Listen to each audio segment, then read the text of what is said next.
அனைவருக்கும் வணக்கம். இது அம்மாச்சியின் கைப்பக்குவம். இன்றைக்கி நான் செய்ய போகிறது இடி சாம்பார். இது திருநெல்வேலி சைடில் எல்லோரும் செய்வோம் இந்த சாம்பார். அதுக்கு தேவையானது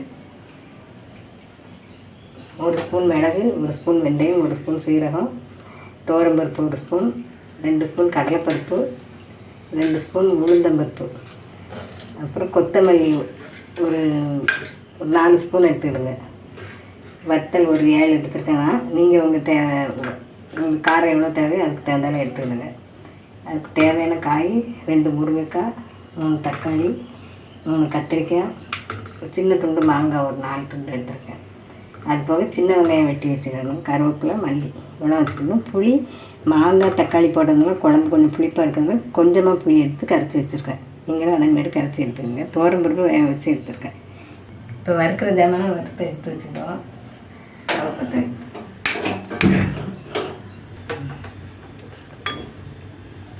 கடலைப்பருப்பு, உளுந்தம்பருப்பு, துவரம்பருப்பு, மிளகு, சீரகம், வெந்தயம் இவ்வளோத்தையும் எண்ணெய் இல்லாமலே சட்டியில் வறுக்கணும், சிம்மில் வச்சு.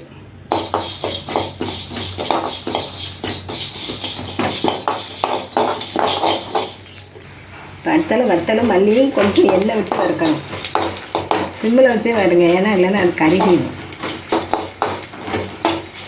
சரி, இப்போ வறுத்துட்டு கொத்தமல்லி மிளகாய் ரெடி வறுத்தாச்சு. வறுக்கிற பிறகு இதை ஆற வச்சு மிக்சியில் போட்டு திரிச்சு எடுத்துக்கணும்.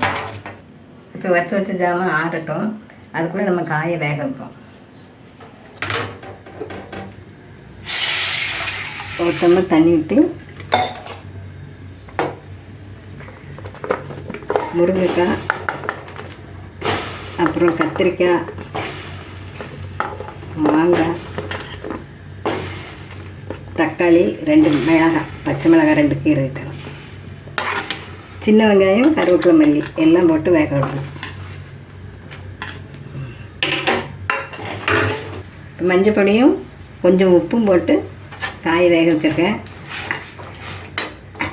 அது வேகிறதுக்குள்ளே ஒரு 2 துண்டு தேங்காய் மையாக அரைச்சி வச்சுக்கிட்டோம் தனியாக வச்சு. அப்புறமா இந்த வறுத்து வறுத்த ஜாமான் ஆறினோடனே அது மிக்சியில் போட்டு திரிச்சு எடுத்துக்கிடணும், தண்ணி இல்லாமல். இப்போ காய் வெந்துருச்சான்னு பார்க்கலாம் வாங்க. காய் நல்லா வெந்துருச்சு. மாங்காய் தக்காளி போட்டதுனால புளி கொஞ்சமாக எடுத்து கரைச்சி வச்சுருக்கலாம். இப்போ புளி தண்ணி விடணும் வேக காய் கூட. இப்போ 100 கிராம் பருப்பு வேக வச்சுருக்கேன். அதையும் அது கூட சேர்த்து வேக வைக்கணும்.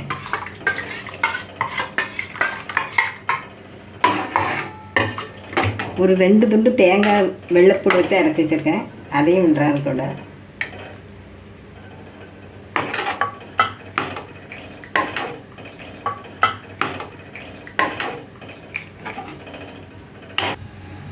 இப்போ காய், பருப்பு, புளி எல்லாம் புளி தண்ணி எல்லாம் விட்டு வேக வச்சுருக்கேன்.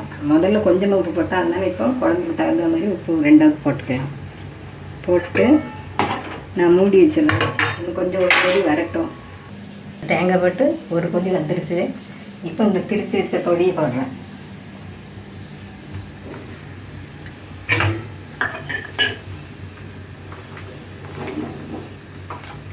திரிச்சு வச்ச மசாலா போட்டு குழம்பு கொதிக்குது. ஒரு 2 நிமிஷம் கொதிக்க விட்டு அப்புறமா இறக்கி வச்சுட்டு தாளித்து ஊற்றணும். வாங்க, குழம்பு ரெடி ஆயிடுச்சான்னு பார்ப்போம்.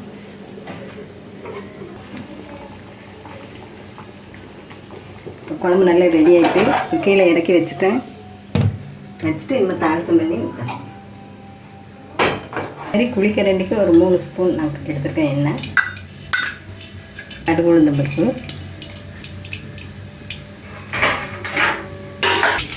இப்போ கடுகு பொரிஞ்சிடுச்சு. இந்த வெங்காயம், கருவேப்பிலை போட்டு வதக்கணும்.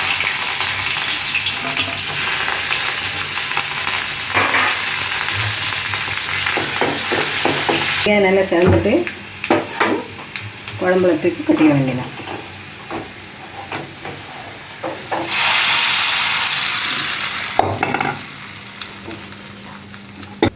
இப்போ தாளிச்சு விட்டுட்டேன். நல்லா சுவையான இடி சாம்பார் ரெடி. திருநெல்வேலி சைடில் இதை அந்த காலத்தில் உள்ளவங்க உரலை இடித்து தான் போடுவாங்க. நம்மளால் அதை இடிக்க முடியாதுனால மிக்சியில் திரிச்சு போடுறோம். நீங்களும் அதே மாதிரி போட்டு உங்கள் வீட்டில் வச்சு பாருங்கள், சாப்பிட்டு பாருங்கள். இந்த இட்லி சாம்பார் உங்கள் வீட்லேயும் செஞ்சு பாருங்கள். உங்களுக்கு பிடிக்கும். பிடிச்சிருந்தா அம்மாச்சி கைப்பக்குவத்துக்கு ஆதரவு கொடுங்க. நன்றி.